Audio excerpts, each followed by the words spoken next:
অর্থাৎ এখানে যদি কারেন্ট পজিটিভ হয় তাহলে আর্কিং ভোল্টেজও পজিটিভ হবে, এখানে যখন কারেন্ট নেগেটিভ হবে আর্কিং ভোল্টেজও নেগেটিভ হবে। এভাবে আর্কটা বিল্ড আপ করতে থাকবে। এখন আর্কের যে লেন্থ, এই লেন্থটা যেহেতু বাড়ছে, যত সার্কিট ব্রেকার ক্লোজ থেকে ওপেন হবে তত তার লেন্থটা বাড়বে, আর লেন্থ যত বাড়বে তার রেজিস্ট্যান্স তত বাড়বে, সো আর্কিং ভোল্টেজও তত গ্র্যাজুয়ালি ইনক্রিজ করবে। সো এখানে আমরা দেখতে পাচ্ছি আর্কিং ভোল্টেজটা গ্র্যাজুয়ালি ইনক্রিজ করতেছে। So at T equal to জিরোতে, at I equal to 0 তে আমাদের ইন্টারাপশন করতে হয় at I equal to 0। এখানে আমাদের দেখতে পাচ্ছি I equal to 0 পয়েন্ট আছে, এখানে অনেকগুলো I equal to 0 point. So যে কোনো একটা I equal to যত তাড়াতাড়ি সম্ভব আমাদের I equal to 0 তে কারেন্টটাকে ইন্টারাপশন করতে হবে। এর কারণ হচ্ছে I equal to 0 তে ইন্ডাক্টরের স্টোরড এনার্জি থাকে 0, half of Li square 0।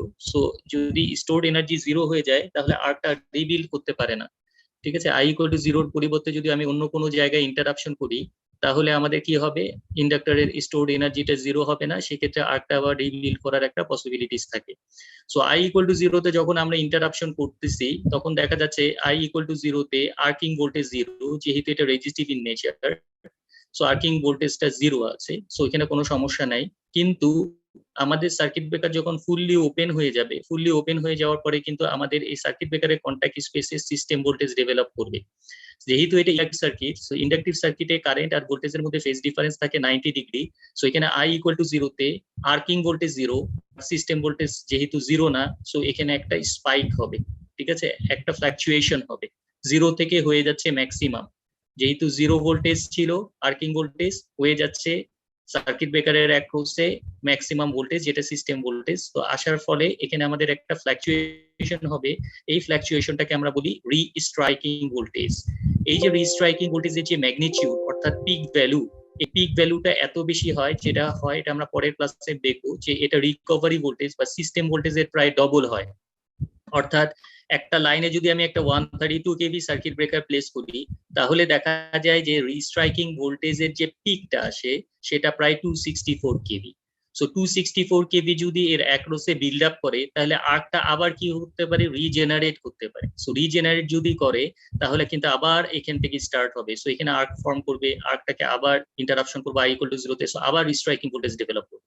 So এই রিস্ট্রাইকিং ভোল্টেজটা যাতে স্ট্রাইক ফার্দার রিস্ট্রাইক না করতে পারে, এই কারণে আমাদের কি করতে হবে, সার্কিট ব্রেকারের যে কন্টাক্ট স্পেস, এই কন্টাক্ট স্পেসের মধ্যে ডাইইলেকট্রিক স্ট্রেংথের পরিমাণ এত বাড়াতে হবে যাতে করে এই রিস্ট্রাইকিং ভোল্টেজটা আর ফরমেশন না হয়। তখন তাহলে কোন ভোল্টেজটা আসবে, তখন আসবে হচ্ছে রিকভারি ভোল্টেজ। তার মানে সাকসেসফুলি আর্ক ইন্টারাপশনের পরে আমাদের যে ভোল্টেজটা আসবে সেই ভোল্টেজটাকে আমরা বলতেছি রিকভারি ভোল্টেজ। অর্থাৎ আমরা এখানে দেখতে পাচ্ছি যে সার্কিট ব্রেকার ওপেন হওয়ার সাথে সাথেই কিন্তু আমাদের সিস্টেম ভোল্টেজ আসতেছে না, প্রথমে আসতেছে আর্কিং ভোল্টেজ। আর্কিং ভোল্টেজটাকে যখন আমরা ইন্টারাপশন করতেছি at I equal to 0 তে আর্কিং ভোল্টেজ 0, বাট তারপরে আসতেছে আমাদের রিস্ট্রাইকিং ভোল্টেজ। এই রিস্ট্রাইকিং ভোল্টেজ যখন জেনারেট করবে তখন ডাইইলেকট্রিক স্ট্রেংথের পরিমাণ এত বাড়াতে হবে যাতে করে এই আর্কটা ফার্দার রিস্ট্রাইক করতে না পারে। সো তখন আমাদের যে ভোল্টেজটা আসবে সেটাকে আমরা বলি রিকভারি ভোল্টেজ। এই পর্যন্ত কারো কোনো কনফিউশন আছে? হ্যালো,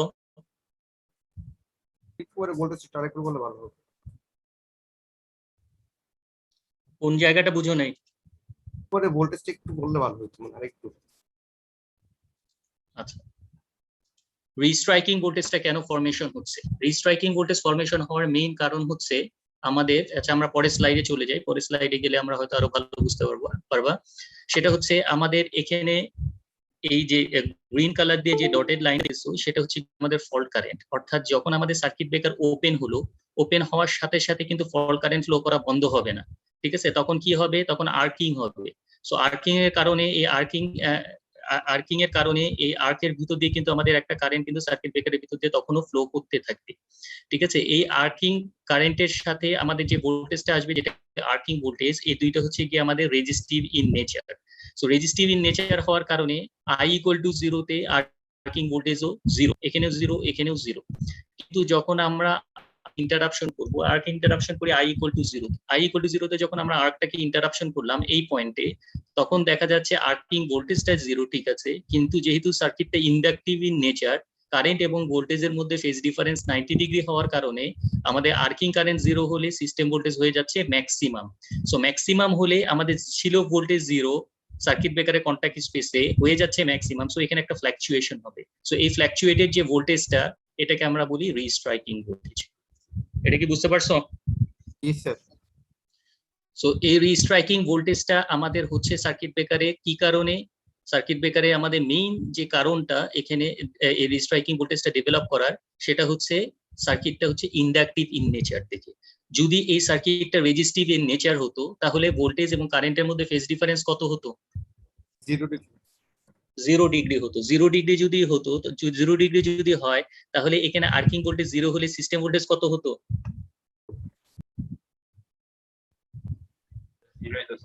জিরোই থাকতো। তার মানে ভোল্টেজ 0 থাকতো, আর্কিং ভোল্টেজ 0 থাকতো, সিস্টেম ভোল্টেজও 0 থাকতো। সেক্ষেত্রে কি কোনো রিস্ট্রাইকিং ভোল্টেজ অ্যাপিয়ার করতো? No sir. তার মানে রিস্ট্রাইকিং ভোল্টেজ অ্যাপিয়ার করার কন্ডিশনটা কি? রিস্ট্রাইকিং ভোল্টেজ অ্যাপিয়ার করার কন্ডিশনটা হচ্ছে সার্কিটটা যদি inductive or capacitive in nature হয়, তাহলে কিন্তু আমাদের এই রিস্ট্রাইকিং ভোল্টেজটা ডেভেলপ করবে। আদারওয়াইজ কিন্তু রিস্ট্রাইকিং ভোল্টেজ থাকবে না। রেজিস্টিভ সার্কিটে রিস্ট্রাইকিং ভোল্টেজ থাকবে না, সেটা থাকবে শুধু ইন্ডাকটিভ অর ক্যাপাসিটিভ নেচার হলে রিস্ট্রাইকিং ভোল্টেজটা বিল্ড আপ করবে। সো রিস্ট্রাইকিং ভোল্টেজটা যখন বিল্ড আপ করবে, আমাদের মেইন কনসার্ন হচ্ছে এই রিস্ট্রাইকিং ভোল্টেজটা যাতে ফার্দার রিস্ট্রাইক করতে না পারে, অর্থাৎ আর্কটা যাতে আর রিবিল্ড করতে না পারে। সো ডাইইলেকট্রিক স্ট্রেংথের পরিমাণ, অর্থাৎ ডাইইলেকট্রিক স্ট্রেংথ বলতে এয়ার ব্লাস্ট সার্কিট ব্রেকারে এয়ারের প্রেসার, SF6 সার্কিট ব্রেকারে SF6 গ্যাসের প্রেসার, অথবা অয়েল সার্কিট ব্রেকারে অয়েল প্রেসার, এই কন্টাক্ট স্পেসের মধ্যে এত পরিমাণে বিল্ড আপ করতে হবে যাতে করে এই রিস্ট্রাইকিং ভোল্টেজটা না থাকে। ঠিক আছে? সো ডাইইলেকট্রিক স্ট্রেংথটা এই পরিমাণে ইনক্রিজ করতে হবে যাতে রিস্ট্রাইকিং ভোল্টেজ থাকবে না, চলে আসবে কোন ভোল্টেজ? Recovery voltage. সো সেটাই বলতেছে, when the arc gets extinguished, আর্কটাকে যখন নিভানো হবে, তখন কি হবে? একটা high frequency transient voltage appear across the contact of the circuit breaker. So এখানে একটা হাই ফ্রিকোয়েন্সি ট্রানজিয়েন্ট ভোল্টেজ এই সার্কিট ব্রেকারের কন্টাক্ট স্পেসে অ্যাপিয়ার করবে, যেটাকে আমরা বলতেছি রিস্ট্রাইকিং ভোল্টেজ। এটা কিন্তু খুবই অল্প সময়ের জন্য থাকে, খুবই অল্প সময় বলতে 0.01 সেকেন্ড। ঠিক আছে? এটা মাইক্রো সেকেন্ড রেঞ্জে আমাদের ক্যালকুলেশন আমরা করি, 0.001 সেকেন্ড। সো এই অল্প সময়ের মধ্যে আমাদের কি করতে হবে? আমাদের সময় অল্প, কিন্তু স্ট্রেংথ কিন্তু এই অল্প সময়ের মধ্যে এত পরিমাণ স্ট্রেংথ বাড়াতে হবে যাতে করে এই ভোল্টেজটা আর না থাকে। So this high frequency transient voltage tries to restrike the arc. সেটা কি করবে? আর্কটাকে আবার রিবিল্ড করতে চেষ্টা করবে। কারণ কি বললাম আমরা, যে এর যে ম্যাগনিটিউড, এটা নেক্সট ক্লাসে আমরা ম্যাথমেটিক্যালি প্রুফ করব যে এর যে ম্যাগনিটিউড আছে এটা হচ্ছে সিস্টেম ভোল্টেজের প্রায় ডবল থাকে। সো আর্কটাকে সে আবার রিস্ট্রাইক করতে চেষ্টা করে, এজন্য এই ভোল্টেজটাকে আমরা বলি restriking voltage. So after successful arc interruption, আমাদের যে ভোল্টেজটা আমাদের সার্কিট ব্রেকারের কন্টাক্টে অ্যাপিয়ার করবে, সেটাকে আমরা বলি রিকভারি ভোল্টেজ, অর্থাৎ আমাদের মেইন যে সিস্টেম ভোল্টেজটা সেটা রিকভার হলো। বোঝা গেছে এ পর্যন্ত? হ্যালো? আচ্ছা আচ্ছা, এখানে আমরা একটু ফিজিক্যালি দেখাচ্ছি। সার্কিট ব্রেকার যখন ওপেন হবে, যদি একটা ফল্ট হয়, ফল্ট হওয়ার সাথে সাথে এখানে একটা লাইন টু গ্রাউন্ড ফল্ট হলো। লাইন টু গ্রাউন্ড ফল্ট হলে এটা কি হবে? সার্কিট ব্রেকার আমরা জানি দুই ধরনের কন্টাক্ট থাকে, একটা হচ্ছে কি মুভিং কন্টাক্ট আর একটা হচ্ছে ফিক্সড কন্টাক্ট। মুভিং কন্টাক্ট এবং ফিক্সড কন্টাক্টকে অ্যাটাচ করার জন্য এখানে একটা মেকানিক্যাল সাপোর্ট থাকে, যেটা দিয়ে এটাকে ল্যাচ করে রাখা হয়, এবং মুভিং কন্টাক্টের মাথায় একটা স্প্রিং থাকে। সো যখন আমাদের ট্রিপ সিগন্যাল ইস্যু হবে, ট্রিপ সিগন্যাল ইস্যু হওয়ার সাথে সাথে সাপোর্টটা আনল্যাচ হয়ে যাবে। আনল্যাচ হওয়ার সাথে সাথে আমাদের সার্কিট ব্রেকার ওপেন হবে। ওপেন হলে তার অ্যাক্রসে দুইটা ভোল্টেজ থাকবে, একটা হচ্ছে আর্কিং ভোল্টেজ আর একটা হচ্ছে সিস্টেম ভোল্টেজ। আর্কিং ভোল্টেজ যখন চলে যাবে I = 0 তে, তখন থাকবে শুধুমাত্র সিস্টেম ভোল্টেজ। সিস্টেম ভোল্টেজটা যেহেতু ম্যাক্সিমাম সে কন্ডিশনে, সো আমাদের রিস্ট্রাইকিং ভোল্টেজ ফর্ম করবে। আচ্ছা, এরপরে আসো কতগুলো টার্ম আমাদের যেগুলো জানা দরকার। একটা হচ্ছে গিয়ে প্রসপেক্টিভ কারেন্ট। প্রসপেক্টিভ কারেন্ট মানে কি? The current that would flow in the circuit of the circuit breaker if the circuit breaker were replaced by solid conductor is called prospective current. এখন একটা সার্কিট ব্রেকারকে যখন আমরা ডিজাইন করব, তখন আমরা বলেছিলাম যে সার্কিট ব্রেকার ডিজাইন করার সময় শুধুমাত্র লোড কারেন্ট দেখলেই হয় না, এর মধ্যে দিয়ে ম্যাক্সিমাম কত কারেন্ট ফ্লো করতে পারে সেই জিনিসটাও আমাদের কনসিডারেশনে নিতে হয়। ঠিক আছে? এই কারণে আমরা অ্যাসিমেট্রিক্যাল ফল্ট নিয়ে সব সময় কথা বলি, কারণ অ্যাসিমেট্রিক্যাল ফল্টের ক্ষেত্রে কারেন্টের ভ্যালু হয় ম্যাক্সিমাম, এবং সাবট্রানজিয়েন্ট পিরিয়ডে কারেন্টের ভ্যালুটা হয় ম্যাক্সিমাম। সো আমাদের যখন ফল্ট হবে, ফল্ট হওয়ার সাথে সাথে তো সার্কিট ব্রেকার ওপেন হয়ে যায়, কিছু সময়ের মধ্যে 1 থেকে 3 সাইকেলের মধ্যে কিন্তু সার্কিট ব্রেকার ওপেন হয়ে যায় ট্রানজিয়েন্ট পিরিয়ডে। সো ফল্ট কারেন্টটাকে যদি আমি মেজার করতে চাই, তাহলে কিন্তু আমাদের সার্কিট ব্রেকারের থ্রুতে মেজার করা সম্ভব না, কারণ ফল্ট কারেন্টের যে ম্যাগনিটিউড কত হলো সেটা যেহেতু খুব অল্প সময়ের মধ্যে 1 থেকে 3 সাইকেলের মধ্যে ইন্টারাপশন হয়ে যাচ্ছে, সো এত অল্প সময়ের মধ্যে ফল্ট কারেন্টটাকে মেজার করা পসিবল হয় না। সো এখন একটা সার্কিট ব্রেকার ডিজাইনিং এর সময় শুধুমাত্র আমরা ম্যাথমেটিক্যাল ক্যালকুলেশন গুলো হবে না, ফিজিক্যালিও আমাদের দেখতে হয় অনেক সময় যে ফল্ট যখন হয় ফল্ট কারেন্টের ম্যাগনিটিউড কত। সো সেই ক্ষেত্রে আমরা কি করি, আমাদের সার্কিট ব্রেকারকে একটা সলিড কন্ডাক্টর দিয়ে রিপ্লেস করি। সার্কিট ব্রেকারকে যদি একটা সলিড কন্ডাক্টর এবং একটা যার ক্রস সেকশনাল এরিয়া অনেক বেশি হবে যদি আমরা রিপ্লেস করি, তাহলে তার ভিতর দিয়ে যে কারেন্টটা যাবে, যে ফল্ট কারেন্টটা যাবে, সেই কারেন্টটা কিন্তু আমরা মেজার করতে পারবো। ঠিক আছে, কারণ সার্কিট ব্রেকার দিয়ে মেজার করতে গেলে সার্কিট ব্রেকার সাথে সাথে 1 থেকে 3 সাইকেলের মধ্যে ওপেন হয়ে যাবে, মেজার করা সম্ভব হবে না। সো সেক্ষেত্রে যে কারেন্টটা সার্কিট ব্রেকারের রিপ্লেসে যে কন্ডাক্টরের ভিতর দিয়ে যে কারেন্টটা যাবে, এই কারেন্টটাকে আমরা বলি প্রসপেক্টিভ কারেন্ট। এটাও ফল্ট কারেন্ট, বাট এই কারেন্টটাকে আমরা বলতেছি প্রসপেক্টিভ কারেন্ট। সো এর ডেফিনেশনটা হচ্ছে the current that would flow in the circuit, যেটা সার্কিটের মধ্যে দিয়ে ফ্লো করবে if the circuit breaker were replaced by solid conductor is called prospective current. So এই কারেন্টটা কেন ইম্পর্টেন্ট এটা কি বুঝতে পারছো?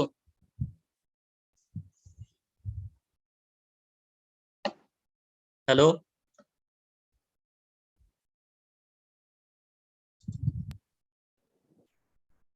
শোনা যাচ্ছে? আচ্ছা, এরপরে আসো, তার মানে প্রসপেক্টিভ কারেন্ট আমাদের কি কারণে দরকার? প্রসপেক্টিভ কারেন্টটা দরকার ফল্ট কারেন্টটাকে ফিজিক্যালি মেজার করার জন্য। ঠিক আছে, থিওরিটিক্যালি তো আমরা মেজার করি আরএল সার্কিট দিয়ে, আমরা শর্ট সার্কিট করে দেখি, কিন্তু ফিজিক্যালি কারেন্টটা কত যাচ্ছে সেটা মেজার করার জন্য আমাদের প্রসপেক্টিভ কারেন্টটা দরকার। 2 নাম্বার যে টার্মটা সেটা হচ্ছে ফর সাকসেসফুল আর্ক ইন্টারাপশন। আর্কটাকে সাকসেসফুলি ইন্টারাপশন করার জন্য the rate of building up of dielectric strength, অর্থাৎ ডাইইলেকট্রিক স্ট্রেংথ বিল্ড আপ করার যে রেটটা, এটা অবশ্যই কার থেকে বেশি হতে হবে? আমাদের rate of rise of TRB, অর্থাৎ রিস্ট্রাইকিং ভোল্টেজের থেকে, রিস্ট্রাইকিং ভোল্টেজের যে স্ট্রেংথ তার থেকে আমাদের ডাইইলেকট্রিক স্ট্রেংথের পরিমাণ অবশ্যই বেশি হতে হবে আর্কটাকে সাকসেসফুলি ইন্টারাপশন করার জন্য। যদি আমাদের ডাইইলেকট্রিক স্ট্রেংথ কম হয় আর কার থেকে, রিস্ট্রাইকিং ভোল্টেজের স্ট্রেংথের থেকে, তাহলে আর্কটা কিন্তু আবার রিজেনারেট করবে। সো সেটাই বলতেছে ফর সাকসেসফুলি আর্কটাকে ইন্টারাপশন করার জন্য অবশ্যই ডাইইলেকট্রিক স্ট্রেংথের পরিমাণ আমার অনেক বেশি থাকতে হবে কার থেকে? রিস্ট্রাইকিং ভোল্টেজের স্ট্রেংথের থেকে। এখন এই যে রিস্ট্রাইকিং ভোল্টেজ, এটা কেন ফরমেশন হচ্ছে? এটা ফরমেশন হচ্ছে দুইটা কারণে। একটা হচ্ছে সার্কিট প্যারামিটার। সার্কিট প্যারামিটার বলতে আমাদের সার্কিটটা কি ইন্ডাকটিভ না ক্যাপাসিটিভ না রেজিস্টিভ। যদি ইন্ডাকটিভ এন্ড ক্যাপাসিটিভ হয় তখন আমাদের রিস্ট্রাইকিং ভোল্টেজ হবে, আর যদি রেজিস্টিভ হয় তখন আমাদের কোনো রিস্ট্রাইকিং ভোল্টেজ হবে না। ঠিক আছে, এটা আমরা পরে ওয়েভ শেপ দিয়েও দেখবো, যে তার মানে এটা ডিপেন্ড করতেছে সার্কিট প্যারামিটারস এর উপরে, সার্কিটটা কি টাইপের and type of switching duty involved। তার মানে কোথায় আমরা সুইচিং করতেছি, আর্কটাকে কোথায় ইন্টারাপশন করতেছি। I = 0 তে আমরা ইন্টারাপশন করি, I = 0 তে আমাদের সিস্টেম ভোল্টেজটা থাকে ম্যাক্সিমাম। সো সেই পয়েন্টে কিন্তু ইন্টারাপশন করলে রিস্ট্রাইকিং ভোল্টেজটা আমাদের ম্যাক্সিমাম হবে। ঠিক আছে, সো কোথায় সুইচিং করতেছি সেটাও কিন্তু আমাদের, এটাও একটা ফ্যাক্টর যে আমাদের রিস্ট্রাইকিং ভোল্টেজটা কি পরিমাণে আমাদের সার্কিট ব্রেকারের কন্টাক্ট স্পেসে অ্যাপিয়ার করবে, সেটা এই দুইটা ফ্যাক্টর দিয়ে আমরা ডিটারমাইন করতে পারি। আচ্ছা, এখন এটা তো গেল রিস্ট্রাইকিং ভোল্টেজ। এই রিস্ট্রাইকিং ভোল্টেজটা কেন ইম্পর্টেন্ট সেটা আমরা বললাম। এরপরে হচ্ছে rate of building up of dielectric strength. এখন এই রিস্ট্রাইকিং ভোল্টেজটাকে আমাদের নিভাতে হবে, রিস্ট্রাইকিং ভোল্টেজ যাতে বিল্ড আপ না করতে পারে, তার মানে আমাদের ডাইইলেকট্রিক স্ট্রেংথটা বাড়াতে হবে। ডাইইলেকট্রিক স্ট্রেংথটা কিভাবে বাড়াতে পারি? দুই ভাবে আমরা বাড়াতে পারি। একটা হচ্ছে এফেক্টিভ ডিজাইন অফ ইন্টারাপ্টারস, অর্থাৎ ইন্টারাপ্টারস বলতে আমাদের সার্কিট ব্রেকারে যে ইন্টারাপশন চেম্বার, অর্থাৎ ইন্টারাপশন চেম্বারের ভিতরে কি থাকে? ইন্টারাপশন চেম্বারের মধ্যে থাকে মুভিং কন্টাক্ট থাকে, ফিক্সড কন্টাক্ট থাকে, এবং কন্টাক্ট এবং ফিক্সড কন্টাক্টের মাঝখানে যে মিডিয়ামটা, এই মিডিয়ামটা বিভিন্ন ধরনের হয়। আমরা দেখেছি SF6 হলে SF6 গ্যাস, অয়েলের ক্ষেত্রে অয়েল। সো বিভিন্ন ধরনের ইন্টারাপশন মিডিয়াম থাকে। সো এই ইন্টারাপ্টারসটাকে কতটুকু এফেক্টিভলি আমরা ডিজাইন করতে পারলাম সেটার উপরে ডিপেন্ড করতেছে building up of dielectric strength, অর্থাৎ কত কি পরিমাণে ডাইইলেকট্রিক স্ট্রেংথ আমাদের বিল্ড আপ হবে আমাদের চেম্বারের ভিতরে। হচ্ছে গিয়ে সার্কিট ব্রেকারের উপরে। সার্কিট ব্রেকার মানে আমাদের কি ধরনের সার্কিট ব্রেকার আমরা ইউজ করতেছি সেটার উপরেও কিন্তু আমাদের ডাইইলেকট্রিক স্ট্রেংথ ডিপেন্ড হয়। অর্থাৎ SF6 সার্কিট ব্রেকারের ক্ষেত্রে কিন্তু ডাইইলেকট্রিক স্ট্রেংথ অনেক বেশি, compare to other circuit breaker, ঠিক আছে। আবার ভ্যাকুয়াম সার্কিট ব্রেকারের ডাইইলেকট্রিক স্ট্রেংথ বেশি, কিন্তু এর হিট ট্রান্সফার ক্যাপাবিলিটিটা কম। সো এইগুলা আমাদের কনসিডারেশনে নিতে হবে যে একটা লাইনে যখন আমরা একটা সার্কিট ব্রেকারকে প্লেস করব, আমাদের মেইন কনসার্ন যেটা থাকবে সেটা হচ্ছে আর্কটাকে আমাদের এক্সটেনশন করা। সো এক্সটেনশন করার জন্য আমাদের কি করতে হবে, ডাইইলেকট্রিক স্ট্রেংথের পরিমাণ এত বাড়াতে হবে যাতে করে আমাদের আর্কটা আর রিজেনারেট করতে না পারে। এটা কি বুঝতে পারছো এটা? Yes, sir. আচ্ছা আচ্ছা, due to switching off a capacitive current, এটা আমরা পরের ক্লাসে দেখবো। তারপরেও আমরা বলে রাখছি যে সুইচ ক্যাপাসিটিভ কারেন্ট, এতক্ষণ তো আমরা দেখলাম ইন্ডাকটিভ সার্কিটের সুইচিং এর সময় আমাদের এর অ্যাক্রসে রিস্ট্রাইকিং ভোল্টেজ ডেভেলপ, কিন্তু যখন সার্কিটটা ক্যাপাসিটিভ ইন নেচার হবে তখনও কিন্তু সার্কিট ব্রেকারের অ্যাক্রসে হাই ভোল্টেজ ডেভেলপ করবে, শুধু ক্যাপাসিটিভ হয়। অর্থাৎ আমরা যদি ক্যাপাসিটর ব্যাংক সুইচিং করি সেক্ষেত্রেও কিন্তু সার্কিট ব্রেকারের কন্টাক্ট স্পেসে হাই ভোল্টেজ, এবং এটাও আমরা দেখাবো যে হাই ভোল্টেজ বলতে প্রায় ডবল ভোল্টেজ কিন্তু সার্কিট ব্রেকারের কন্টাক্ট স্পেসে ডেভেলপ করতে পারে। সো এই যে ভোল্টেজ, হাই ভোল্টেজ আসার কারণে আরেকটা আবার কিন্তু রিবিল্ড করতে পারে, অথবা যদি তার ডাইইলেকট্রিক স্ট্রেংথ যদি কম থাকে তাহলে কিন্তু আমাদের সার্কিট ব্রেকার ড্যামেজ হয়ে যাওয়ার একটা পসিবিলিটিস থাকে। সো সেটাই বলতেছে, due to switching off a capacitive current a high voltage appearing across the contact can cause reignition of the arc after its final extinction. So আমাদের আর্কটা কিন্তু আবার রিইগনিশন করতে পারে। সো রিইগনিশন বলতে আমরা কি বুঝি, ইফ দ্য কন্টাক্ট স্পেস, অর্থাৎ সার্কিট ব্রেকারের যে কন্টাক্টটা স্পেস আছে, মুভিং কন্টাক্ট এবং ফিক্সড কন্টাক্টের মাঝখানে যে পোর্শনটা যদি ব্রেকডাউনে চলে যায় within a period of 1/4 cycle, 1/4 সাইকেলের মধ্যে যদি সার্কিট ব্রেকারটা ব্রেকডাউনে চলে যায় এই হাই ভোল্টেজের কারণে, এটাকে আমরা বলি রিইগনিশন, ঠিক আছে। আর যদি কন্টাক্ট স্পেসটা 1/4 সাইকেলের পরে ব্রেকডাউনে চলে যায় তখন এটাকে আমরা বলি রিস্ট্রাইক। সো দুইটা টার্ম, একটা হচ্ছে রিইগনিশন আর একটাকে আমরা বলতেছি রিস্ট্রাইক। এই দুইটা টার্মের মধ্যে ডিফারেন্স হচ্ছে, আমাদের সার্কিট ব্রেকারের কন্টাক্ট স্পেসটা যদি ব্রেকডাউনে চলে যায় 1/4 সাইকেলের মধ্যে, ঠিক আছে, আমাদের আর্কটা রিস্ট্রাইকিং ভোল্টেজ অ্যাপিয়ার করার 1/4 সাইকেলের মধ্যে যদি এই কন্টাক্ট স্পেসটা ব্রেকডাউনে চলে যায় তখন এটাকে আমরা বলি রিইগনিশন। যদি কন্টাক্ট স্পেসটা আফটার 1/4 সাইকেলের পরে আমাদের ব্রেকডাউনে যায় তখন এটাকে আমরা বলি রিস্ট্রাইক। সো দুইটা টার্মের মধ্যে ডিফারেন্স কি বুঝতে পারছো? Sir, বুঝতে পারছি। আচ্ছা, এই পর্যন্ত কারো কোনো কনফিউশন আছে?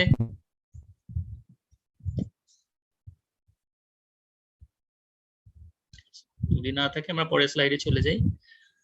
আচ্ছা, এখন এই যে সার্কিটটা আমরা দেখলাম যে আমাদের যে ওয়েভ শেপটা আমরা দেখলাম, ওয়েভ শেপের মধ্যে আমাদের তিন ধরনের ভোল্টেজ আছে। একটা হচ্ছে গিয়ে আমাদের আর্কিং ভোল্টেজ, আর্কিং ভোল্টেজটা ইন্টারাপশনের পরে আসবে রিস্ট্রাইকিং ভোল্টেজ, রিস্ট্রাইকিং ভোল্টেজের পরে আসবে রিকভারি ভোল্টেজ। সো তিন ধরনের ভোল্টেজ কিন্তু এখানে আসতেছে। তো আমাদের সবচেয়ে ইম্পর্টেন্ট পোর্শন হচ্ছে এটা, এই যে রিস্ট্রাইকিং ভোল্টেজ, এই পোর্শনটা সবচেয়ে ইম্পর্টেন্ট। সো আমাদের এই যে সার্কিট ব্রেকার যখন ওপেন হচ্ছে তার মানে তার অ্যাক্রসে আমাদের তিন ধরনের ভোল্টেজ আসতেছে। তিন ধরনের ভোল্টেজের মধ্যে আমাদের একটা হচ্ছে রিস্ট্রাইকিং ভোল্টেজ। এই রিস্ট্রাইকিং ভোল্টেজের ফ্রিকোয়েন্সিটা জানাটা খুবই ইম্পর্টেন্ট। সো ফ্রিকোয়েন্সি আমরা কিভাবে ক্যালকুলেট করি, ফ্রিকোয়েন্সি ক্যালকুলেট করার ফর্মুলা তো আমরা জানি, F = 1/2/√LC। তার মানে সার্কিটটা ইন্ডাকটিভ এবং ক্যাপাসিটিভ নেচার যদি হয় তখন আমাদের এই ফ্রিকোয়েন্সি ভ্যালুটা আমরা এভাবে ক্যালকুলেট করি। আর এই সিস্টেম ভোল্টেজের ফ্রিকোয়েন্সি তো আমরা জানি, এটা হচ্ছে 50 হার্টজ, ঠিক আছে। রিকভারি ভোল্টেজ বা সিস্টেম ভোল্টেজের ফ্রিকোয়েন্সি তো হচ্ছে 50 হার্টজ, এটা তো জানি। আর এটার ফ্রিকোয়েন্সিটাকে ক্যালকুলেট করার ফর্মুলা হচ্ছে F = 1/2/√LC। সো L এর ভ্যালু এবং C এর ভ্যালু যদি পুট করি তাহলে আমরা কিন্তু এই রিস্ট্রাইকিং ভোল্টেজের ফ্রিকোয়েন্সিটা ক্যালকুলেট করতে পারবো। So TRV has a power frequency component. Power frequency component মানে কি, এই TRV এর মধ্যে দুই ধরনের কম্পোনেন্ট থাকে। একটা হচ্ছে পাওয়ার ফ্রিকোয়েন্সি কম্পোনেন্ট অর্থাৎ সিস্টেম ভোল্টেজ ফ্রিকোয়েন্সি, আর আরেকটা কি থাকবে, দা oscillatory transient component. Oscillatory transient component কিসের জন্য হচ্ছে, যেহেতু সার্কিটটা ইন্ডাকটিভ এবং ক্যাপাসিটিভ নেচার এজন্য আমাদের এই অসিলেশনটা হচ্ছে, এটাকে আমরা বলতেছি অসিলেটরি ট্রানজিয়েন্ট কম্পোনেন্ট, এবং এটার ফ্রিকোয়েন্সিটা আমরা ক্যালকুলেট করব এভাবে। আর যদি পাওয়ার ফ্রিকোয়েন্সি কম্পোনেন্ট, এটা তো যেহেতু ফিক্সড, সেটা হচ্ছে গিয়ে কত, 50 হার্টজ। এটা কি বুঝতে পারছো ফ্রিকোয়েন্সিটা কিভাবে ক্যালকুলেট করব রিস্ট্রাইকিং ভোল্টেজে?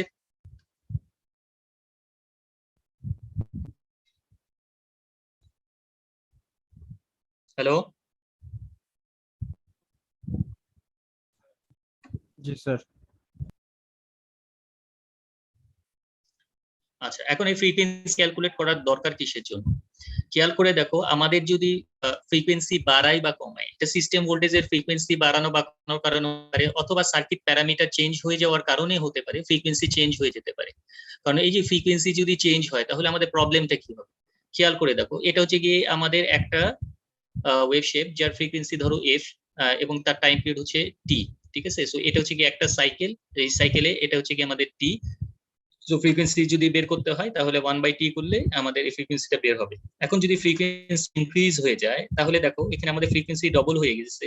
ডবল হয়ে গেছে কিভাবে বুঝতে পারতেছি, যে এখানে আমাদের আগে যে ফ্রিকোয়েন্সিটা ছিল গ্রিন কালার দিয়ে যে ওয়েভ শেপটা দেখতে পাচ্ছিলা, এটা আগের ফ্রিকোয়েন্সি ছিল, এখনকার ফ্রিকোয়েন্সিটা হয়ে গেছে ডবল। ডবল হয়ে গেছে মানে তার টাইম পিরিয়ডটা হয়ে গেছে অর্ধেক। সো টাইম পিরিয়ড যদি অর্ধেক হয়ে যায় তাহলে ফ্রিকোয়েন্সি হয়ে যাবে কি ডবল। সো ফ্রিকোয়েন্সি ডবল হয়ে গেলে আমাদের প্রবলেমটা কি হবে, বা সার্কিট এই ফ্রিকোয়েন্সিটা বাড়ালে বা কমালে আমাদের প্রবলেমটা কি হবে? সো ফ্রিকোয়েন্সি যদি বাড়ে তাহলে আমাদের মেইন যে প্রবলেমটা হবে সেটা হচ্ছে গিয়ে ফ্রিকোয়েন্সি বাড়ার ফলে আমাদের কিন্তু আমাদের এই যে রেড যে ওয়েভ শেপটা দেখতে পাচ্ছি এটা ফ্রিকোয়েন্সি কিন্তু বেশি। সো ফ্রিকোয়েন্সি বেশি হওয়ার কারণে আমাদের টাইম পিরিয়ড কিন্তু কমে যাচ্ছে। ঠিক আছে, টাইম পিরিয়ড কিন্তু অর্ধেক হয়ে যাচ্ছে।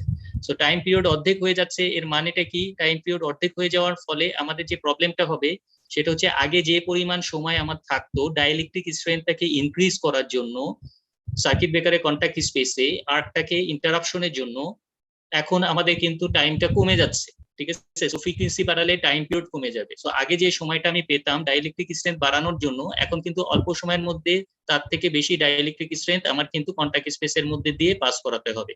সো তার ফলে কি হবে, সার্কিট ব্রেকারের কন্টাক্ট স্পেসের মধ্যে স্ট্রেসের পরিমাণ অনেক বেড়ে যাবে। সো এই জিনিসটা যদি একটু রিয়েলাইজ করতে হয় তাহলে তোমরা তোমাদের একটা এক্সাম্পল কনসিডার করো। সেটা হচ্ছে, ধরো আমি তোমাকে একটা কাজ দিলাম যে এই কাজটা তোমার 5 ঘন্টার মধ্যে কমপ্লিট করতে হবে। ঠিক আছে, একটা কাজ দিলাম যে 5 ঘন্টার সময় নির্ধারণ করে দিলাম, এই 5 ঘন্টার মধ্যে তোমাকে এই কাজটা কমপ্লিট করতে হবে। সেই সেম কাজটাকে যদি আমি বলি যে 5 ঘন্টার মধ্যে না দিয়ে যদি 2.5 ঘন্টার মধ্যে তোমাকে কমপ্লিট করতে বলি, তাহলে তোমার উপরে যে পরিমাণ স্ট্রেস হবে সেটা কি হবে, ডবল হবে। ঠিক আছে, আগে 5 ঘন্টার মধ্যে কমপ্লিট করতে হতো, এখন তোমাকে সেই কাজটাই সেম কাজ আমাকে 2.5 ঘন্টার মধ্যে যদি কমপ্লিট করতে হয় তাহলে স্ট্রেসের পরিমাণ কিন্তু অনেক বেড়ে যাবে। সিমিলারলি এখানেও ফ্রিকোয়েন্সির ভ্যালুটা যেহেতু আমাদের ফ্রিকোয়েন্সির ভ্যালুটা যেহেতু বেড়ে যাচ্ছে, সার্কিট প্যারামিটার চেঞ্জের জন্য হোক অথবা আমাদের সিস্টেম ফ্রিকোয়েন্সি চেঞ্জের জন্য হোক, যদি বেড়ে যায় তাহলে আমাদের সার্কিট ব্রেকারের ভিতরে কিন্তু আমাদের সময় কিন্তু কমে যাবে, টাইম পিরিয়ড কমে যাবে ডাইইলেকট্রিক স্ট্রেংথ বাড়ানোর জন্য, কারণ আমাদের ওই সময়ের মধ্যেই আমাদের আর্টটাকে ইন্টারাপশন করতে হবে। সো আমাদের কিন্তু সার্কিট ব্রেকারের মধ্যে স্ট্রেসের পরিমাণ এ কারণে অনেক বেড়ে যাবে। সো সেটাই বলতেছে, the breaking capacity of A circuit breaker is related with the rate of rise of TRB and therefore with nature of frequency of TRB. So the breaking capacity is reduced with the increase of natural frequency. So frequency যদি বাড়াই তাহলে তার breaking যে capacity, break করার ক্যাপাসিটিটা কমে যাবে। কমে যাবে কেন? কারণ তার মধ্যে স্ট্রেসের পরিমাণ অনেক বেড়ে যাবে। সো সেটাই বলতেছে, with higher frequency relatively less time is available. যেহেতু টাইম কম to build up the dielectric strength between the contact space, hence higher frequency is associated with greater stress. তো সার্কিট ব্রেকারের ভিতরে স্ট্রেসের পরিমাণ অনেক বেড়ে যাবে। এটা কি বুঝতে পারছো? নেচার অফ ফ্রিকোয়েন্সি ইনক্রিজ করলে আমাদের প্রবলেমটা কি হবে? হ্যালো, এ পর্যন্ত কারো কোনো কনফিউশন আছে? No sir.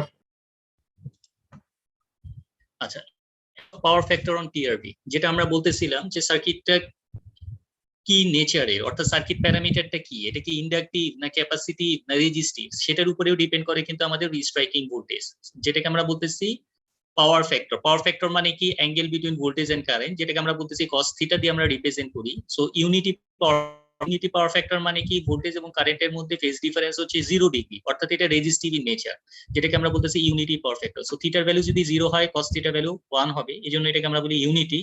So E naught আর আই নট এর মধ্যে ফেজ ডিফারেন্স হচ্ছে 0।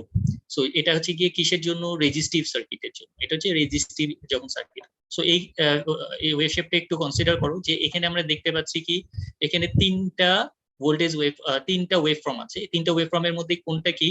প্রথমে যে ডটেড লাইন দিয়ে যেটা দেখতেছো ব্লু কালারের, এটাকে আমরা বলতেছি সিস্টেম ভোল্টেজ। অর্থাৎ সিস্টেম ভোল্টেজটা ডটেড দিয়ে কেন দেখাচ্ছি? কারণ সিস্টেম ভোল্টেজটা এখনো অ্যাপিয়ার করে নাই, অর্থাৎ সার্কিট ব্রেকার যখন ওপেন হবে তখন তো এর অ্যাক্রসে সিস্টেম ভোল্টেজ আসবে।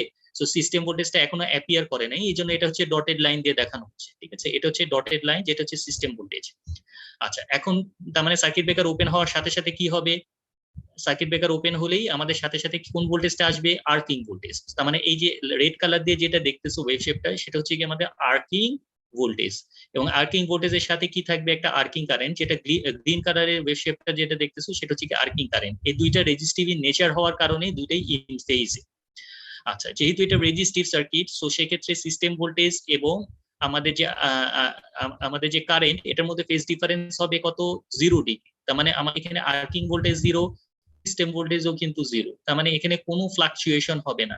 তার মানে এখানে যখন আমরা i = 0 তে, এই i = 0 তে যখন আমরা ইন্টারাপশন করলাম, তখন যেহেতু সিস্টেম ভোল্টেজও এই পয়েন্টে 0, যেহেতু এই যে system voltage dotted line, so এখানেও যেহেতু সিস্টেম ভোল্টেজ 0, সো এখানে কোনো রিস্ট্রাইকিং ভোল্টেজ ফরমেশন হবে না। সরাসরি ভোল্টেজ ছিল 0, এখনো আছে 0। তার মানে সরাসরি আমাদের রিকভারি ভোল্টেজটা ডেভেলপ করবে, অর্থাৎ সরাসরি সিস্টেম ভোল্টেজটা আসবে, কোন ধরনের এখানে রিস্ট্রাইক হবে না। তো এটাকে আমরা বলতেছি রিকভারি ভোল্টেজ। সো এখানে আমাদের ইউনিটি পাওয়ার ফ্যাক্টর যদি হয়, কোনো রিস্ট্রাইকিং ভোল্টেজ ফরমেশন হবে না। বাট এই সিনারিওটা কনসিডার করো, এখানে আমরা দেখতে পাচ্ছি এখানেও 3 ধরনের ওয়েভ শেপ আছে। সো এটা হচ্ছে কি আমাদের গ্রিন কালার দিয়ে যেটা, সেটা হচ্ছে আর্কিং কারেন্ট, রেড দিয়ে যেটা বুঝাচ্ছি সেটা হচ্ছে arcing voltage. So circuit breaker যখন ওপেন হলো, এটা কোন ক্ষেত্রে? Zero power factor. Zero power factor মানে হচ্ছে যখন angle between voltage and current হচ্ছে 90 ডিগ্রি। সো 90 ডিগ্রি হলে আমাদের কিন্তু এটাকে আমরা বলি zero power factor. So cos θ value 0 হয়ে যাবে। সো এটা ইন্ডাকটিভ সার্কিটের ক্ষেত্রে আমরা বলতে পারি। সো ইন্ডাকটিভ সার্কিটের ক্ষেত্রে আমাদের angle between voltage and current হচ্ছে কত? 90 ডিগ্রি। তো তার ফলে আমাদের এই পয়েন্টে i = 0 তে এই যে ডটেড লাইন যেটা, সেটা হচ্ছে গিয়ে সিস্টেম ভোল্টেজ, যেটা এখনো অ্যাপিয়ার করে নাই। এই সিস্টেম ভোল্টেজটা কিন্তু এই পজিশন ম্যাক্সিমাম। সো i = 0 তে এখানে খেয়াল করে দেখো, আর্কিং ভোল্টেজ কিন্তু 0, বাট সিস্টেম ভোল্টেজ কিন্তু ম্যাক্সিমাম। সো ম্যাক্সিমাম যদি 0 থেকে হতে চায়, তখন আমাদের এখানে কি হবে? একটা ফ্লাকচুয়েশন হবে। সো ফ্লাকচুয়েশন হওয়ার ফলে এই ভোল্টেজটাকে আমরা বলতেছি রিস্ট্রাইকিং ভোল্টেজ। তো এই সময়টা খুবই অল্প সময়, 0.001, এই সময়ের মধ্যে আমাদের আর্কটাকে ইন্টারাপশন করে ফেলতে হবে, যার ফলে ইন্টারাপশন যদি সাকসেসফুলি করতে পারি, তার এরপরে আমাদের যে ভোল্টেজটা আসবে সেটাকে আমরা রিকভারি বলতেছি। সো এখানে আমাদের তার মানে রিস্ট্রাইকিং ভোল্টেজটা কিন্তু আমাদের পাওয়ার ফ্যাক্টরের উপরেও ডিপেন্ড করতেছে। পাওয়ার ফ্যাক্টর বলতে আমাদের কারেন্ট এবং ভোল্টেজের মধ্যে ফেজ ডিফারেন্সের উপর তো আমাদের এই রিস্ট্রাইকিং ভোল্টেজটা এফেক্টেড হচ্ছে। এই দুইটা সিনারিও কি বুঝতে পারছো? Yes, sir.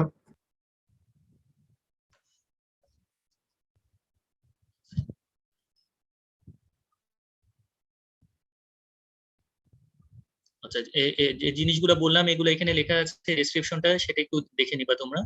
সো যেখানে বললাম আমরা, for zero power factor at current 0 the peak value of the voltage Emax is imposed across the pole. So এখানে আমাদের যখন জিরো পাওয়ার ফ্যাক্টর, তখন i = 0 তে আমাদের কিন্তু রিস্ট্রাইকিং ভোল্টেজ ডেভেলপ করতেছে, যেটা ভ্যালুকে আমরা বলতেছি Emax।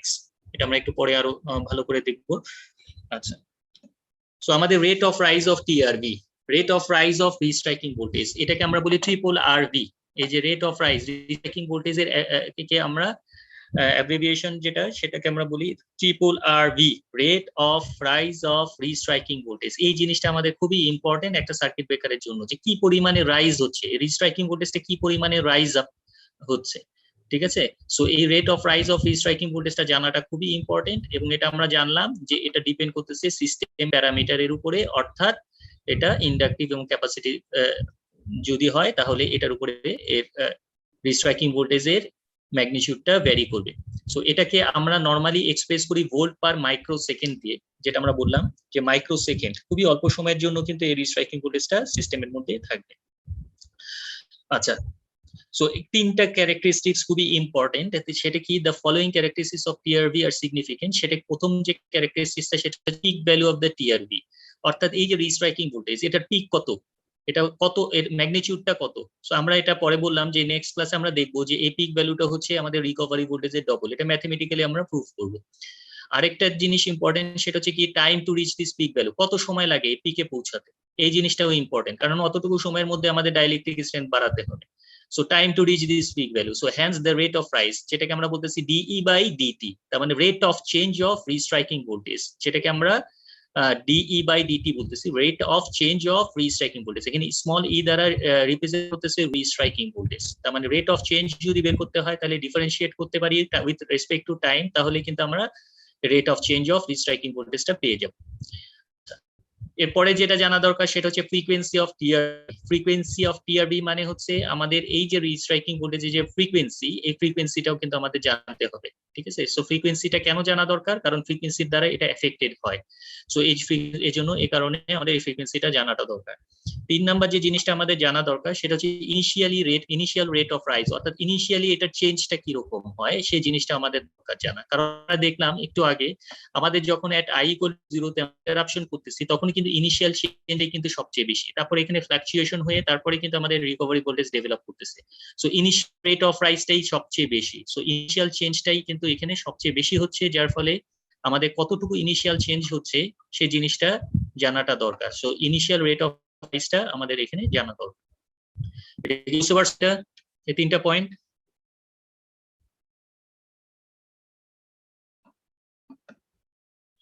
হ্যালো, জি স্যার। আচ্ছা, rate of rise of TRB. So এখানে আমরা এই আমাদের যে রিস্ট্রাইকিং ভোল্টেজটা দেখলাম এটাকে আমরা ছোট করে এই অংশটাকে কেটে নিয়ে আমরা একটু এক্সপান্ড করে দেখাচ্ছি, কারণ এই জিনিসটাই আমাদের ইম্পর্টেন্ট। সো এখানে আমাদের খেয়াল করো, এই জায়গায় আমরা দেখতে পাচ্ছি যখন আমাদের i = 0 আমরা যখন ইন্টারাপশন করলে সাথে সাথে হয়ে যাচ্ছে ম্যাক্সিমাম, ঠিক আছে। সো ইনিশিয়াল চেঞ্জটা সবচেয়ে বেশি।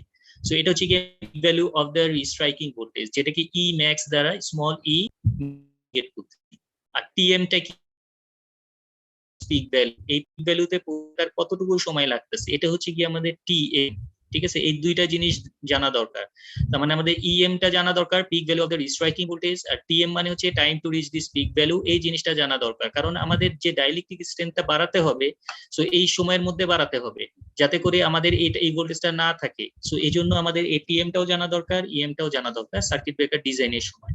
সো ট্রিপল আরভি টা তাহলে আমাদের কিভাবে আমরা বের করব, ইএম বাই টিএম। ইএম মানে হচ্ছে maximum value of the restriking voltage, আর টিএম টা হচ্ছে time to reach this peak value, ঠিক আছে। আরেকটা জিনিস জানা দরকার, সেটাকে আমরা বলি অ্যামপ্লিটিউড ফ্যাক্টর। অ্যামপ্লিটিউড ফ্যাক্টরটা হচ্ছে E M by capital E M, small E M divided by capital E M. Capital E M দ্বারা ইন্ডিকেট করতেছে peak value of the recovery voltage, অর্থাৎ সিস্টেম ভোল্টেজের peak. So peak value of the recovery ভোল্টেজের সাথে আমাদের এই যে peak value of the restriking voltage, এটার হচ্ছে ডিফারেন্সটা হচ্ছে ডবল, ঠিক আছে। তার মানে আমাদের রিস্ট্রাইকিং ভোল্টেজের পিকটা হচ্ছে রিকভারি ভোল্টেজের ডবল, ঠিক আছে। এটা পরে আমরা দেখব। আচ্ছা, তো ফ্রিকোয়েন্সি কিভাবে ক্যালকুলেট করব? ফ্রিকোয়েন্সি ক্যালকুলেট করার জন্য এখানে একটা বেজ লাইন কনসিডার করব। বেজ লাইন কনসিডার করার পরে এই পয়েন্টে এখানে আমরা ধরে নিচ্ছি এটা হচ্ছে কি নেগেটিভ পয়েন্ট। সো এই নেগেটিভ পয়েন্টে আমাদের যখন আমরা আর্কটাকে ইন্টারাপশন করতেছি সাথে সাথে কি হয়ে যাচ্ছে, আমাদের ভোল্টেজটা ম্যাক্সিমাম হয়ে যাচ্ছে। সো ম্যাক্সিমাম হতে তার দেখা যাচ্ছে যে এখানে আমাদের কিন্তু হাফ সাইকেলের মধ্যে এটা কিন্তু ফুল সাইকেল বলতে এখানে এটা যদি নেগেটিভ ধরো তাহলে এই প্রপোর্শনে এটা কিন্তু হচ্ছে কি আমাদের নেগেটিভ, তার মানে এটা হচ্ছে কি একটা ফুল সাইকেল, ঠিক আছে। সো ফুল সাইকেল এটা হচ্ছে একটা ফুল সাইকেল। সো এই ফুল সাইকেলের অর্ধেক হচ্ছে টিএম, ঠিক আছে। সো এই টিএম এর সময়ের মধ্যে কিন্তু হাফ সাইকেলের মধ্যে কিন্তু আমাদের রিস্ট্রাইকিং ভোল্টেজটা ম্যাক্সিমামে পৌঁছায় যায়, ঠিক আছে। সো এই জন্য আমাদের যদি এটাকে আমরা ফ্রিকোয়েন্সি ক্যালকুলেশন করি, ফ্রিকোয়েন্সি ক্যালকুলেশন করার ফর্মুলা তো আমরা জানি, F = 1/t। টি মানে হচ্ছে টাইম পিরিয়ড। সো এটা যেহেতু হাফ, তার মানে এটাকে আমরা লিখতে পারি যে 2 × tm, ঠিক আছে। সো 2 × tm করলেই আমরা কিন্তু এই ফ্রিকোয়েন্সিটা বের হয়ে যাবে। এটা কি বুঝতে পারছো? এটা Yes, sir. কিভাবে বের করতেছি? আচ্ছা, তার মানে আমাদের কতগুলো জিনিস ইম্পর্টেন্ট এখানে। পিক ভ্যালু, পিক ভ্যালুর এটা কত সেটা আমরা দেখব, টিএমটা কত সেটা, এটা কতটুকু সময় আমাদের লাগতেছে এই জিনিসটা আমাদের বের করতে হবে, এবং ফ্রিকোয়েন্সি আমরা এই F = 1/t এর মাধ্যমে আমরা এটা বের করব। আচ্ছা, আজকে এই পর্যন্তই। আমরা লাস্ট ক্লাসে কিছু আরেকটা জিনিস আমরা একটা স্লাইড আমরা মিস করে গেছিলাম, ওই স্লাইডটা আমি একটু কভার করে দিতেছি।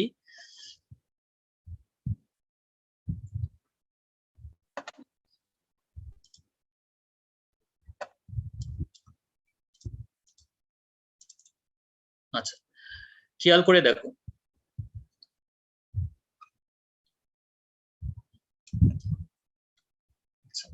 সো এখানে আমরা দেখতেছিলাম যে এখানে আমাদের 3টা ফেজে 3 ধরনের কারেন্ট, ঠিক আছে।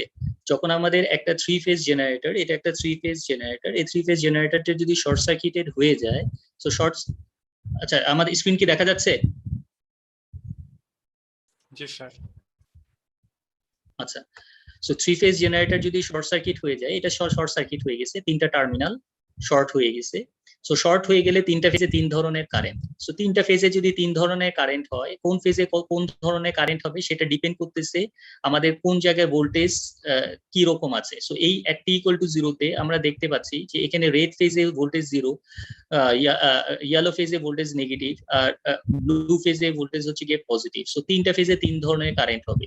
কোন ফেজে ম্যাক্সিমাম কারেন্ট হবে সেটা ডিপেন্ড করতেছে হচ্ছে গিয়ে কোন ফেজে ভোল্টেজ 0। সো 0 হলে আমাদের কারেন্টের ভ্যালুটা ম্যাক্সিমাম হবে, যেহেতু এটা ইন্ডাকটিভ ইন নেচার। ঠিক আছে, সার্কিটটা যেহেতু ইন্ডাকটিভ ইন নেচার, সো আমরা ধরে নিচ্ছি, কনসিডার করতেছি যে ওয়াই ফেজে ভোল্টেজ 0।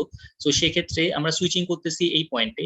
সো এই পয়েন্টে যদি আমরা সুইচিং করি at y vy equal to 0 তে, সো সেক্ষেত্রে আমাদের কি হবে, সেক্ষেত্রে আমাদের এই ওয়াই ফেজে কারেন্টের ভ্যালুটা কিন্তু ম্যাক্সিমাম হয়ে যাবে compare to other two phases. So সেক্ষেত্রে আমাদের অন্য ফেজের তুলনায় যেহেতু এই ফেজে কারেন্টটা ম্যাক্সিমাম, সো এইটাকে কিন্তু আমাদের মেইন কনসিডারেশনে নিতে হয়। আচ্ছা, এরপরে আরেকটা জিনিস দেখেছিলাম যেটাকে আমরা বলতেছিলাম, এটা হচ্ছে সিমেট্রিক্যাল। ঠিক আছে, এগুলোকে আমরা বলতেছি অ্যাসিমেট্রিক্যাল। অ্যাসিমেট্রিক্যাল কেন বলতেছি, কারণ প্রত্যেকটার মধ্যেই ডিসি কম্পোনেন্ট প্রেজেন্ট আছে। সো এখন কোন ফেজে কোন ধরনের কারেন্ট সেটা তো আসলে বোঝাটা ডিফিকাল্ট, কারণ কোন পয়েন্টে আমরা সুইচিং করতেছি সেটা বোঝাটা অ্যাকচুয়ালি কিন্তু ডিফিকাল্ট। ঠিক আছে, কারণ এক একটা ফেজে এক এক ধরনের কারেন্ট।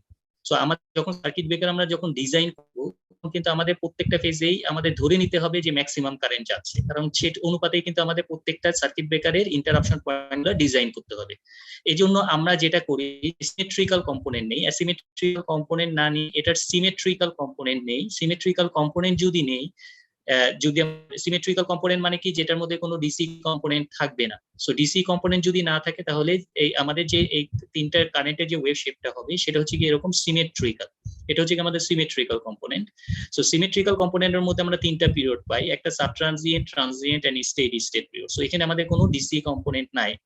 এখন কোশ্চেন হচ্ছে সিমেট্রিক্যাল কম্পোনেন্টটা এরকম হলো কেন?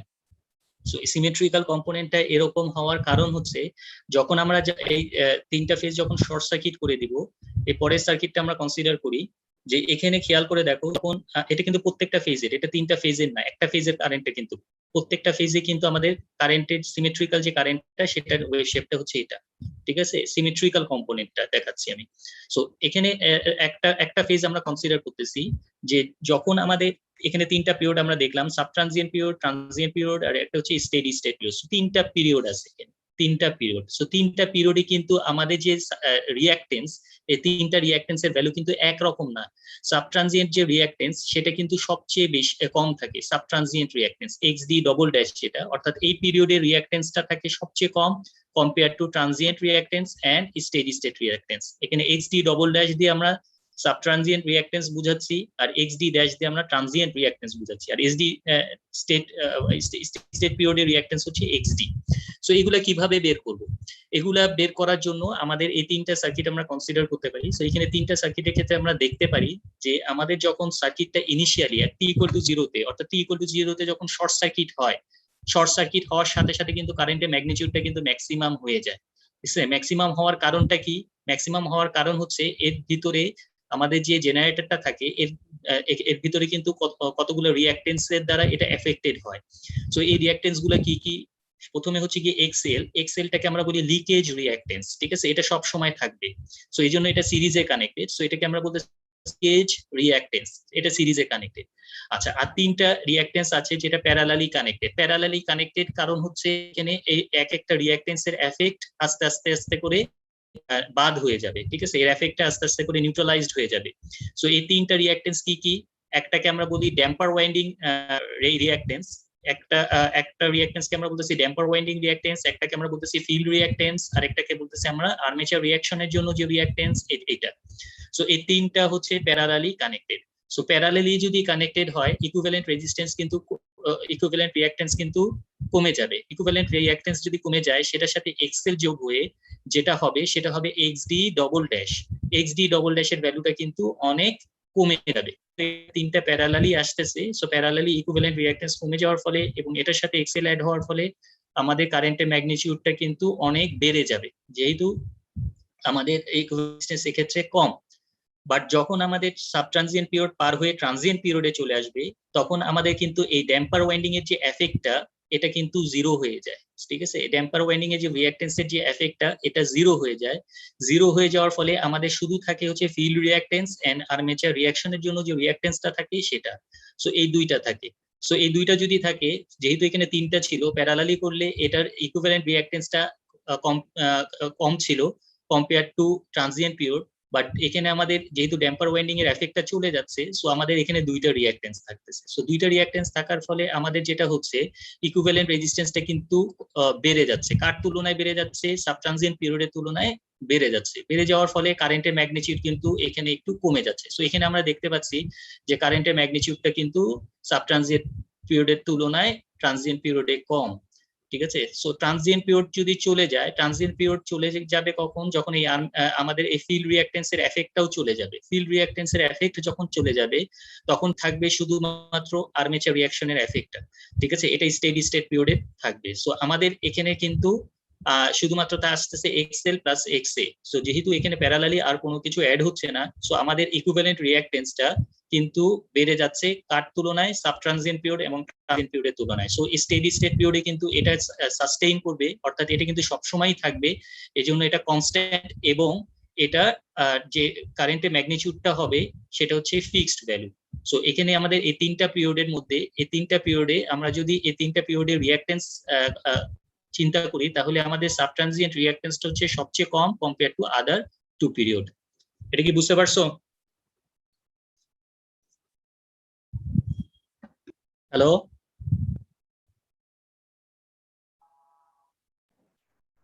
হ্যালো। জি স্যার, বুঝতে পারছি। আচ্ছা, ফাইনালি এখানে আমাদের যে ইকুয়েশনটা আমরা দেখেছিলাম, সেই ইকুয়েশনটা দিয়ে আমি শেষ করে দিচ্ছি। এখানে খেয়াল করে দেখো, আইটি ইকুয়াল টু √2e। ঠিক আছে, এটা পিক ভ্যালু নিচ্ছি আমাদের। এই যে থ্রি ফেজ যে এটা আমাদের যে সিমেট্রিক্যাল যে কম্পোনেন্টটা আছে এই ফল্ট কারেন্টের, এই এক্সপ্রেশনটা, এই ফল্ট কারেন্ট এক্সপ্রেশন আমরা কি দেখতে পাচ্ছি, √2e into 1/xd double dash minus 1/xd dash. xd double dash হচ্ছে কি সাবট্রানজিয়েন্ট রিঅ্যাকটেন্স, xd ড্যাশটা হচ্ছে কি আমাদের ট্রানজিয়েন্ট রিঅ্যাকটেন্স, আর xd হচ্ছে কি আমাদের স্টেডি স্টেট রিঅ্যাকটেন্স। সো এখানে একটা e to the power minus t divided by t double dash d আছে। আচ্ছা, এখানেও কিন্তু আমাদের আমাদের এক্সপোনেনশিয়ালি ডিকেইং নেচার আছে। আর এই যে 1/xd দেখতে পাচ্ছ, এটার সাথে কিন্তু কোনো এক্সপোনেনশিয়াল টার্ম নাই। তার মানে আমাদের এই এফেক্টটা যখন চলে যাবে, ঠিক আছে, এই এফেক্টটা যখন চলে যাবে, যেহেতু একটা সময় পরে এটা জিরো হয়ে যাবে, তার মানে এটার এফেক্ট চলে যাবে, এটার এফেক্ট চলে যাবে, শুধু থাকবে কিন্তু এই xd, অর্থাৎ আমাদের এই স্টেডি স্টেট পিরিয়ডের রিঅ্যাকটেন্সের এফেক্টটা। ঠিক আছে, এই স্টেডি স্টেট পিরিয়ডের রিঅ্যাকটেন্স এফেক্ট যখন থাকবে, তখন আমাদের স্টেডি স্টেট কন্ডিশনটা আসবে। কিন্তু ফাইনাল ইনিশিয়ালি আমাদের আসবে সাবট্রানজিয়েন্ট পিরিয়ডের এটা এফেক্টটা আসবে, এটা জিরো হবে, এটা জিরো হওয়ার পরে আমাদের ট্রানজিয়েন্ট এফেক্ট আসবে, ট্রানজিয়েন্ট এফেক্টটা জিরো হবে, তারপরে শুধু থাকবে শুধুমাত্র স্টেডি স্টেট কন্ডিশনটা। আচ্ছা, এই পর্যন্ত আর কারো কোনো কনফিউশন আছে?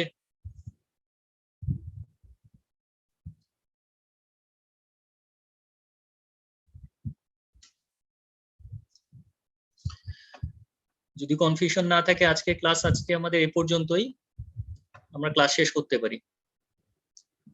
কোনো কোশ্চেন থাকলে জিজ্ঞেস করতে পারো।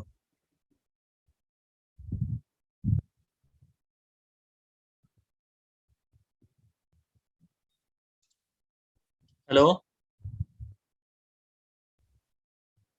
স্যার, কালকে কুইজটা কতক্ষণ সময় হবে? কালকে 25 মিনিট। স্যার, 25 মিনিটে 4টা কোশ্চেন লিখতে পারো হবে? যতটুকু লেখার দরকার ততটুকু লিখো, এখানে বেশি লেখার দরকার নাই, যতটুকু দরকার। ঠিক আছে, আমি এমন কোনো কোশ্চেন করবো না যেটাতে লিখতে পারবে না। স্যার, কারণ লিখে আবার পিডিএফ বানায় জমা দিতে হবে তো। পিডিএফ এর জন্য আরো কতক্ষণ দেওয়ার দরকার? 5 মিনিট দিলে হবে না?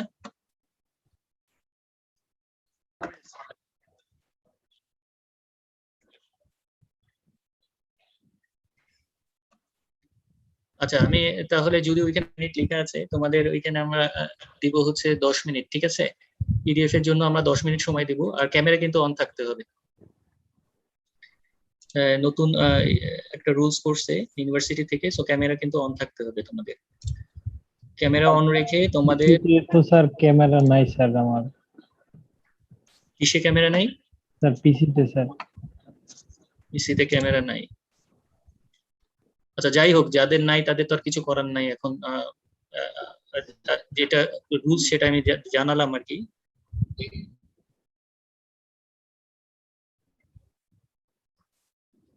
আচ্ছা, তোমাদের অন্য সাবজেক্টে পরীক্ষা হয়েছে এ পর্যন্ত? স্যার জি হয়েছে স্যার দুইটা হয়েছে স্যার, দুইটা ক্যামেরা অন কুইজ করতে দিছি বলেন বলে নাই না? না স্যার। আচ্ছা আর ঠিক আছে, স্যার তারা ক্যামেরার একটা জিনিস হলো কি স্যার, মোবাইলে ইউজ করলে জুম থেকে আমি যদি কোশ্চেন দেখতে চাই ক্যামেরা স্যার ফ্রিজও হয়ে যায়। অসুবিধা নেই, তাহলে ক্যামেরার দরকার নেই। যদি অন্য কেউ না নেয় তাহলে আমারও দরকার নেই। তোমরা তাইলে ওইভাবে 25 মিনিট থাকবে হচ্ছে আর 10 মিনিট, ঠিক আছে? 10 মিনিট আমি দিব এক্সট্রা। জি স্যার। ওকে, আল্লাহ হাফেজ সবাইকে। আসসালামু আলাইকুম স্যার। ওয়ালাইকুম আসসালাম। Record.